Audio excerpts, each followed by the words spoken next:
Laymen's evangelical fellowship స్థాపకులు ఎన్ దానియల్ గారు 1958వ సంవత్సరం ఏప్రిల్ 2వ తేదీన చేసిన ప్రసంగం.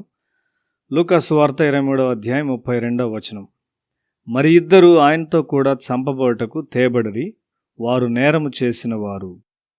యేసుతో సిలువ వేయబోటకు మరి ఇద్దరు నడిపించబడినారు, వారు నేరస్తులు. వారి మధ్య యేసు సిలువ మీద వేలాడుచున్నాడు. యేసు దొంగల్లో ఒకనిగా లెక్కించబడినాడు. ఆయన పరలోకము నుండి భూసంబంధమైన ఇంటిలోనికి వచ్చి ఒక స్త్రీ గర్భంలోనికి వచ్చాడు. దేవుడు ఆ విధంగా క్రిందకు వచ్చుట సులభము కాదు. ఒక శిశువుగా బలవంతులైన నరహంతకుల చేత ఆయన తరంబడినాడు. వారి యొద్ద నుండి ఆయన ఐగుప్తుకు పారిపోవలసి వచ్చింది. ఆయన ఎదుగుచూ ఉండగా పాపపు లక్షణములు గల పిల్లలతో తిరుగుచుండవలసి వచ్చింది. 12 సంవత్సరముల ప్రాయమందు దేవాలయంలో ఆత్మీయ విషయాలు చర్చించుండినాడు. ఆయన ఎదుగుచున్నప్పుడు ఆయన యందు విశ్వాసముంచని సహోదరులతో జీవించవలసి వచ్చింది. రాజ్య సంబంధమైన అవసరతలు మొదట పెట్టవలనని ఆయన తన తల్లిదండ్రులకు బోధించవలసి వచ్చింది. తరువాత ఆయన తనను వెంబడించుమని 12 మంది శిష్యులను పిలిచాడు.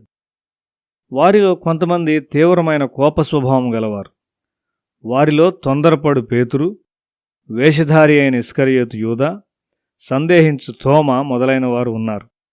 స్వనీతితో పాపముతో నిండిన పరిసయ్యుల విందులను ఆయన అంగీకరించవలసి వచ్చింది.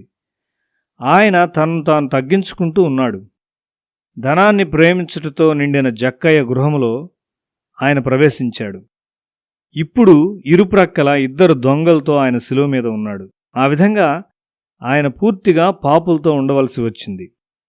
ఆయన ఆ లక్ష్యం కొరకే వచ్చాడు. దిగజారిన మానవ స్వభావం గలవారి యొద్దకు ఆయన వచ్చాడు. ఎంతో సామాన్యమైన ప్రజల మధ్య ఆయన నివసించాడు. దుష్టమైన తలంపులు, ప్రేమహీనత మరియు పరిశుద్ధత కొరకు కోరిక లేకపోవుట మనసులో నరకమును కలిగి ఉండుటయే. నరకపు ఆలోచనలు గల మన మధ్య పరిశుద్ధులు, దూతలు నివసించలేరు. క్రీస్తు ఎంతో తగ్గించుకొని శిలువ మీద పాపులతో సంపూర్ణంగా ఐక్యపరుచుకున్నాడు. నరహంతకుడైన బరబ్బా స్థానాన్ని ఆయన తీసుకున్నాడు. పాపులు, నేరస్తుల యొక్క సమస్యలను తెలుసుకొనుటకు ఆయన వచ్చాడు. హెబ్రీ పత్రిక 4వ అధ్యాయం 15వ వచనము. మన ప్రధాన యాజకుడు మన బలహీనతల యందు మనతో సహానుభవం లేనివాడు కాడుగాని సమస్త విషయముల్లోనూ మనవలనే శోధింపబడినను ఆయన పాపము లేనివాడుగా ఉండెను. యేసు మన పాపములను తన మీద వేసుకున్నాడు. ఆయన సిలువ వేయబడినప్పుడు ఆయన సంతోషించాడు. మనిషి యొక్క విషపూరిత స్వభావం అంతటినీ ఆయన తనలో కలుపుకున్నాడు. ఆయన మన మధ్యకు వచ్చి ఒక నేరస్తుని వలె మరణమగునంతగా తనను తాను తగ్గించుకున్నాడు. దొంగలు యేసును కనిపెట్టుచున్నారు. ఆయన వారిని పశ్చాత్తాపమునకు బలవంతం చేయలేదు. వారిలో ఒకడు రక్షణ పొందాడు, మరి ఒకడు నాశనమయ్యాడు.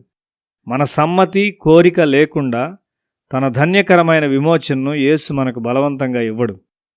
సమాధిలో పాతిపెట్టబడి మరలా చూడలేనంత క్రిందకు వెళ్ళు మానవ పాపపు స్వభావాన్ని యేసు తన మీదకు తీసుకున్నాడు.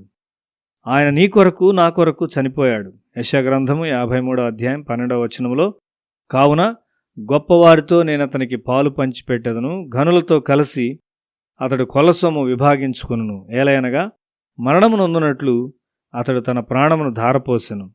అతిక్రమము చేయువారిలో ఎంచబడిన వాడాయను. అనేకుల పాపమును భరించుచు తిరుగుబాటు చేసిన వారిని గూర్చి విజ్ఞాపనము చేసెను. ఆయన అతిక్రమం చేసిన వారిలో లెక్కించబడ్డాడు. మన పాపము మరణమును ఆయనకిచ్చింది. ఆయన మరణించాడు. అయితే మనకు నిరీక్షణ ఉన్నది. మనలను గూర్చి ఆయనకు అంతా తెలియను. ఆయన మనలను రక్షించగలడు.